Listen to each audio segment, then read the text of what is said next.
The Lives of the Saints by Father Alban Butler, May 22nd, Saint Rita of Cascia. Rita's parents were humble farmers from Roccaporina in the central Apennines, but their daughter, born in 1381, was destined to be exalted and exemplary as a daughter, as a wife, and as a religious. Her great holiness and powerful intercession were to merit her one day the title of the Saint of the Impossible and the Advocate of Desperate Cases. When Rita was born, her parents were already quite old. From her earliest years, the child showed signs of extraordinary piety and love of prayer.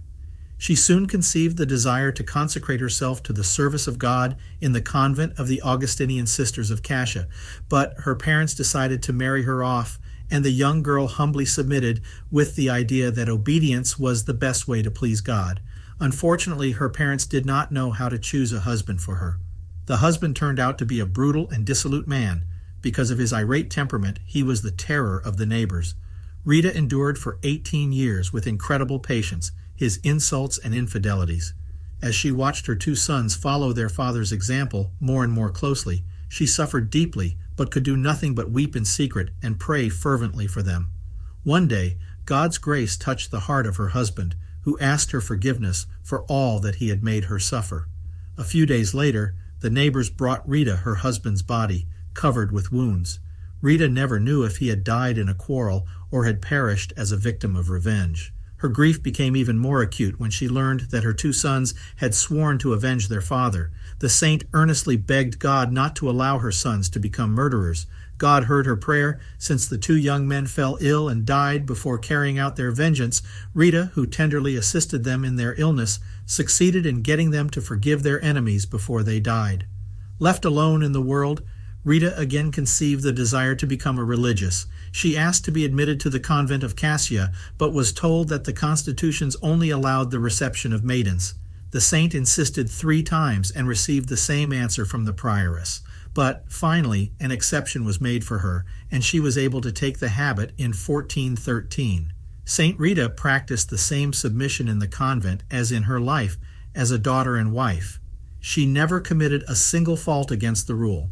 Her superior, to test her, once ordered her to water a dry vine. The saint not only obeyed that time, but watered the plant every day.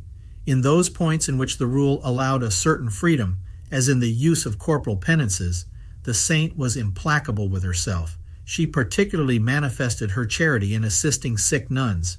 By her example and her words, she succeeded in converting many lukewarm Christians. Everything the saint did and said was based on her great love for God, who was the reason for her existence.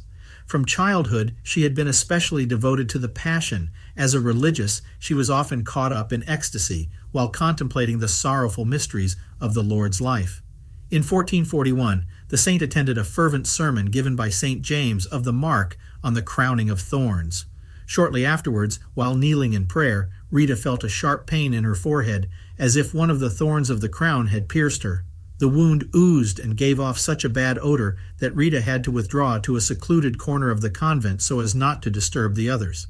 It is said that the wound disappeared temporarily, as the saint had asked God, so that she could accompany her sisters on their pilgrimage to Rome in the Jubilee year of 1450. But it reappeared as soon as Rita returned to the convent, so that she was forced to live practically as a recluse until her death. During her last years, the saint also suffered from another illness, which she endured with the same patience. She never abbreviated her penance, and until the end of her life, she slept on a straw mattress. She died on May 22, 1457. Her body has remained incorrupt to this day. In the Augustinian churches, the roses of Saint Rita are blessed. According to tradition, on her deathbed, the saint asked a visitor from Roccaporina to go to the garden and bring her a rose. As the season of roses had not yet begun, the visitor had little hope of being able to please the sick woman, but, to his great surprise, he discovered a rose bush in bloom in the garden. He then took the rose to the saint and asked her if she wanted anything else. "Yes," replied Rita, "I want 2 figs." The visitor returned to the garden and found 2 figs on a fig tree without leaves.